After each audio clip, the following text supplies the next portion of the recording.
back in a couple of hours, Kirk. Why didn't you tell me where you were going, Kirk? I know why. You went to see that man. You think he's going to help you discover your past, but he can't. Because it isn't your past at all. Hey, you want a drink? I got a little scotch. No, all I want is information, Watts. Hey, you and me both, Kirk. You and me both. We got a lot of catching up to do. It's been 10 long years. And you're going to fill me in on those... And you're going to fill in a few things for me. Like, for instance, what happened to my money? Your money? I owe you money? It comes to 25 grand without interest. But it seems to me like a nice, even 30 would be a lot more reasonable after all these years. Now, that's how Frankie feels, too. And Frankie feels exactly the same way that I do about collecting what's coming to us. So what's it going to be, Kirk? The easy way or the hard way? Look, I'm not saying that I don't owe you that You money. owe both of us, baby. 30 for me and 30 for Frankie. We were all equal partners, remember? No, I don't remember. That's the point. Look, I don't remember anything about the past 10 years. All I can tell you about are the last 4 or 5 months. Yeah, but you don't deny you're Kirk Michaels. No, Kirk Michaels, that's my name. Well, then, at least we know where we're at, huh? I mean, you're Michaels, and you're alive and well and loaded, right? No, I don't have any money. Oh, you got the money, all right. And it belongs to me. And you were going to hand it over if I got to kill you.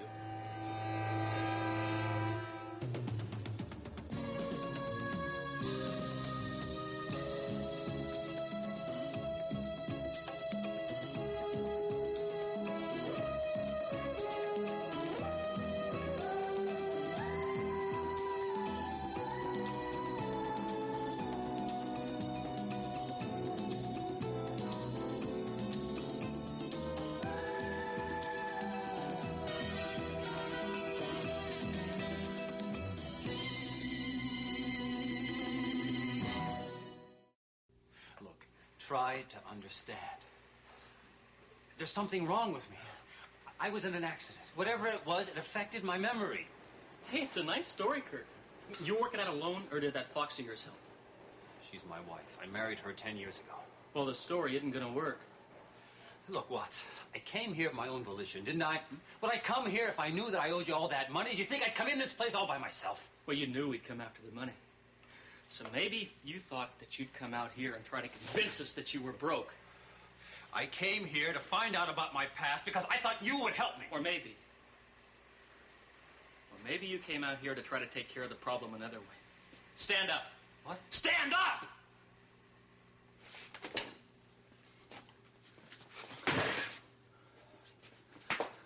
Look, I don't have a gun!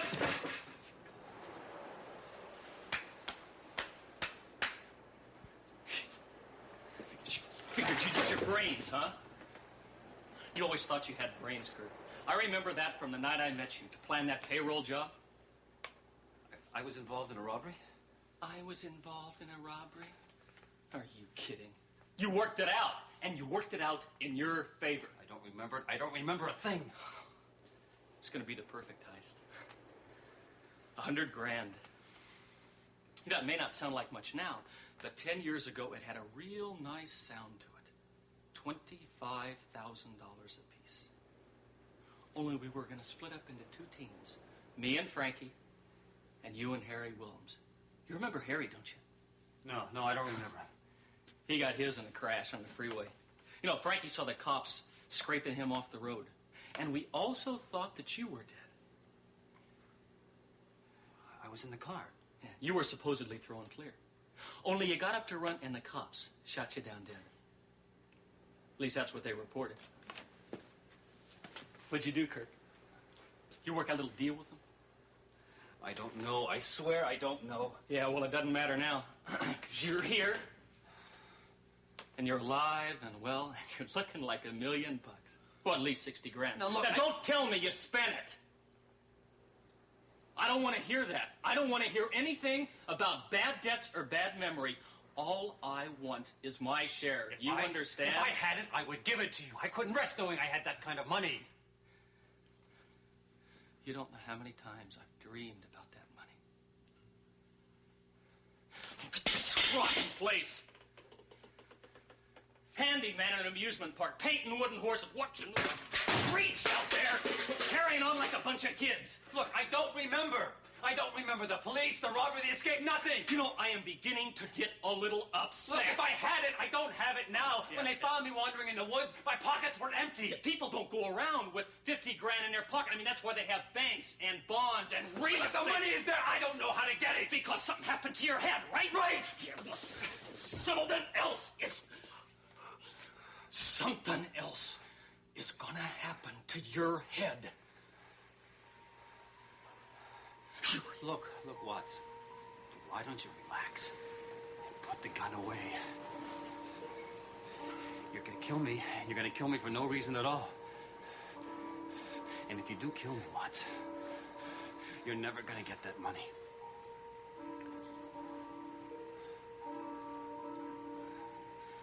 Well, now you're starting to make a little sense.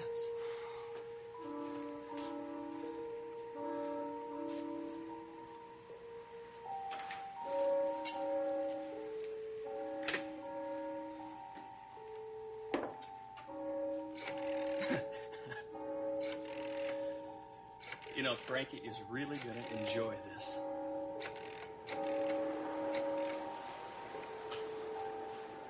Deborah, it has been much too long. I was saying to April Scott just the other day, it is shocking how little I have seen of my own stepdaughter. You look wonderful. Oh, Geraldine, you look wonderful. You know, you always seem to manage to stay so happy and so busy. Well, actually, I've been very fortunate. There are any number of wonderful young people in my life. And I have work activity at the TV station that is both rewarding and challenging. Oh, I have heard nothing but good things about your work there. You know, April's really lucky to have you. Well, I think it's work that keeps you young. Work and other things. Well, right now, all I've got is my work. Yes, I'm afraid I did hear there had been a change in your personal life. Well, it's a much bigger change for Steve. You know, he's got a new job in a new state. He's got a new girlfriend, too. He wrote me a letter. Oh, dear. That must have been a very bad moment for you. Somehow, I thought somewhere along the line that you and Steve one day would get married. I can't help but think sometimes I made a mistake. Oh, it's not a matter of making a mistake. I knew all along that you were not eager to settle down and get married.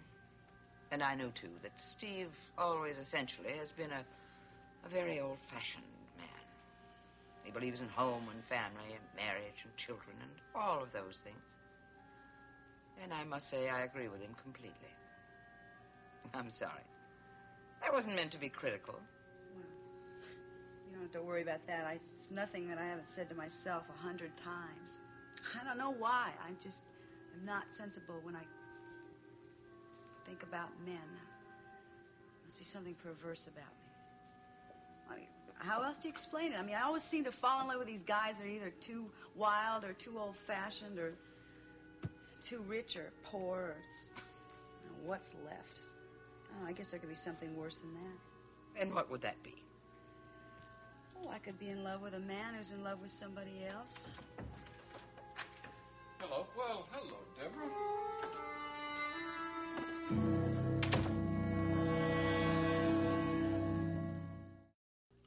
I hope you're not leaving just because I got here. Oh, Deborah, please stay. Logan would enjoy your company, too. Well, I think Logan had enough of me in Graham County. Oh, but that was only business. Well, this is business. I've got to go to work. I've got to go pick up Calvin up at Coriander Street, and we're going to investigate some muggings. It's down by the Unicorn, isn't it? Any connection between the two? Well, we don't really know, but then muggers do go where the crowds are. Makes sense. Deborah. I'll see you again. We talk? Oh, I'd love that. Goodbye. See you, Logan. Bye. You take care. My, she's a lovely young lady, isn't she? Yes, she is, and a very unusual one, too. Rather sad at the moment. Oh, yeah. I was there when she got the bad news. I hope you did the gentlemanly thing and offer a shoulder. Ooh, a handkerchief, anyway. Deborah didn't say very much about your trip together, so I gathered that the case you were working on is highly confidential. Yes, it was. It's not like the fate of the Western nations is hanging in the balance, but it is sensitive. I see. Well, tell me about your evening. You saw April. Yes, dropped by there on the way home. Thought it'd be nice to say hi, I'm home, that sort of thing. Ended up saying an awful lot more. Did you? Yes, I'm afraid I did. Made quite a fool of myself. And I have nobody to blame but Raven. Raven to blame? What on earth do you mean? Oh, I'm sorry I brought it up. It's very complicated. Logan, obviously you need someone to talk to. I have a shoulder too, you know. All right, now, come on. What has Raven done now? Well, Raven told April that the reason for my coolness to her the past few... Is that true? Have you been cool? Yes, I'm afraid I have been. But Raven told her that the reason was that I no longer needed April for the custody trial, which is preposterous. Why did you change your mind? Well, I had to. I didn't... It was Raven again. She threatened to tell April, well, that the reason for my so-called coolness... I'm sorry, dear, but you've lost me now. I'm sure I have. I told you it was complicated. I'm very sorry I brought it up because I can't talk about it anymore. I really can't. Well, at least you can tell me what happened this evening. You were about to say that you told something to April. Now, what was that? Well, I told April that the reason I'd pulled away from her in the past week or so was because I realized how close I wanted to be. I see. Shouldn't have put it to her that way. That's... My God, husband's been dead a couple of months, and there I am. Logan, Draper is gone. But life will go on. You don't need me to tell you that. Yeah, I know. Well, then what is it? Why would you hesitate in expressing your true feelings? Because there are other factors involved, Geraldine. What other factors? Surely you don't feel that you would be betraying the trust of a friend. You couldn't. Because that friend is dead. If he's dead. What do you mean, if? Geraldine, I am 99% sure that he is. But there's 1% doubt. That's what Deborah and I were doing up in Graham County, trying to resolve that doubt.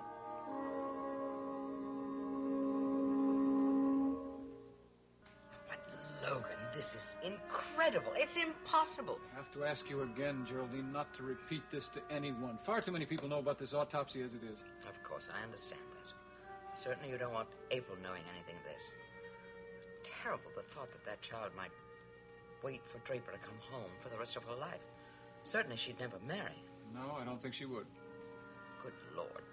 This is a terrible thing for you to be carrying around and hiding. Just sorry I had to keep it from you as long as I did. Don't give that a thought. I don't have to know everything. Despite the fact I'd rather. What I want to know is what you hoped to find in Graham County. Geraldine, I think I heard the phrase wild goose chase, maybe 100 times in the past couple of days. It got so bad at one point that Deborah and I were kicking $5 into the kitty every time we heard it. I think we got enough now to buy Graham County. In other words, you learned nothing at all. Oh, I wouldn't say that. We learned that nobody on the rescue team has the slightest idea how Dwyer's handcuffs could have been connected to the wrong man, and nobody on the rescue team saw Draper getting away from the train. Obviously, Draper was lost, probably in the river. That seems to be the general consensus. Surely someone would have seen or heard from him by now. You'd think so, wouldn't you? Anyway, Deborah and I felt that we had to go up there to make sure that he wasn't injured or sick someplace, and didn't find a clue. Well, we found one clue. Waitress who said she thought she saw a hobo wandering around the night of the wreck. In the vicinity of the train wreck? Well, no, not really. About 2 miles away in a little town called Evansville. Said she thought she saw him heading out towards an isolated farm owned by a man named Galt. Galt. What is it? Nothing. Something just struck me about that name. Did you talk to the people in that house?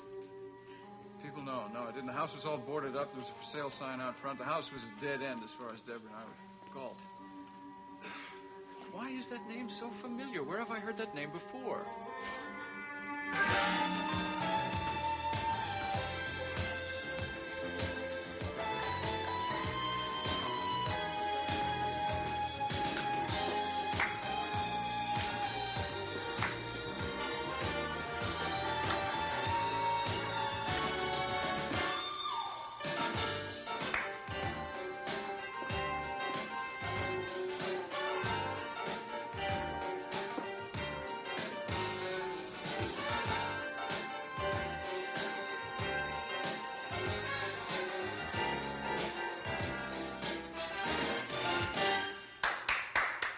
you think? Pretty good, huh? Yeah, she needs lessons, all right. Hey, look, what kind of crack is that? Was it any good? Please tell me honestly. You really mean honestly? Of course. Don't waste your money. Hey, look, no one asked you to be that honest. No, it's obvious that you really enjoy dancing, miss. So why don't you do just that? Why don't you and your friend go to the disco down the street and have yourselves a good time? Hey, look, mister, look. Estelle here, she wants to be a professional. And I think she's got the talent to go all the way with it. Forget it, Lenny. Come on, let's go. Hey, Estelle! Hey, come on, Estelle, you're not gonna let this lollipop over here tell you if you got the talent or not, are you? Hey, you want a second opinion, go ahead and get one. Hey, look, what makes you such an expert, huh? It's because you fly around, get 3 feet off the ground on your little wings, huh? Well, how would you like to try for 6 feet under, fella? Hey, look, why don't you go play with your toe shoes, huh? You got nothing to get tough about. Estelle, let's get it. Hey, Tarzan. Police! Help! Police! Help! Police!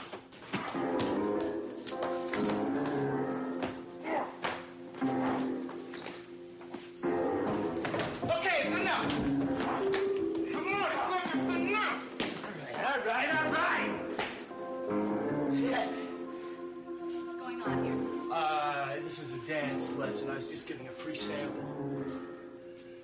Yeah, well, exactly who is who in here anyway?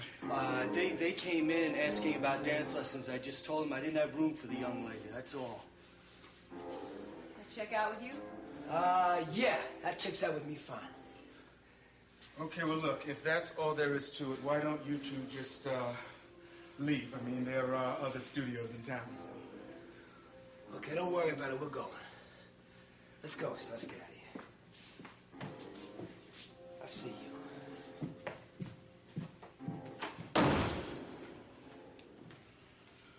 Well, never knew dance instructors knew so much about wrestling. Should have joined the police. No thanks.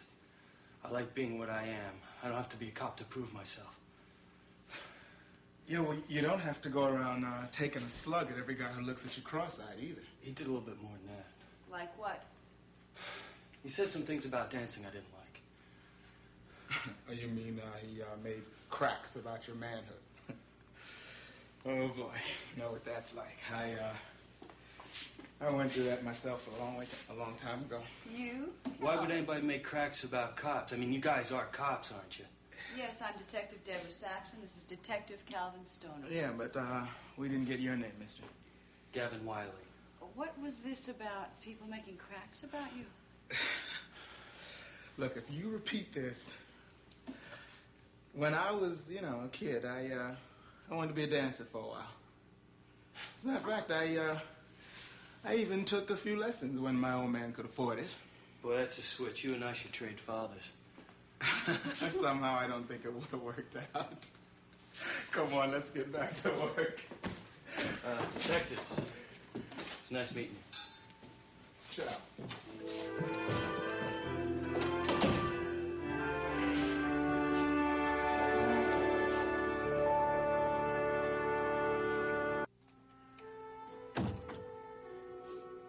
Maybe I should call the police. That would make a lot of sense. They could find him and help him if he needs any help. God, no, I can't. Draper Scott was a criminal attorney. He knew a lot of policemen, and they would recognize him, and I would lose him. I can't let that happen. Because I love him too much. God, forgive him. What should I do? Oh, look, you don't have to tie me up this way. I can't keep holding this gun on you forever, Kirk, and I don't want you making any sudden moves. Look, Watts, I'll make you a deal, all right? I'll do whatever you want me to do. Just let me go. You don't tie me up. Yeah, sure. I'll just take your word for it, right? You must think I'm as stupid as I was 10 years ago. Well, I'm not. I'm 10 years smarter, and I learned how not to take so many chances.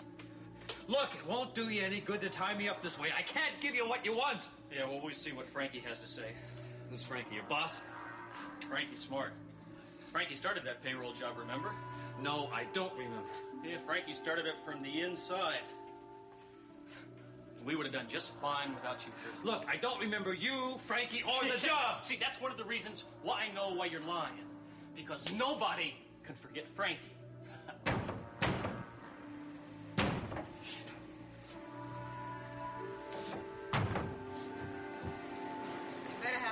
guy, Larry. That's all I gotta say. He's the right one. Come on and see for yourself.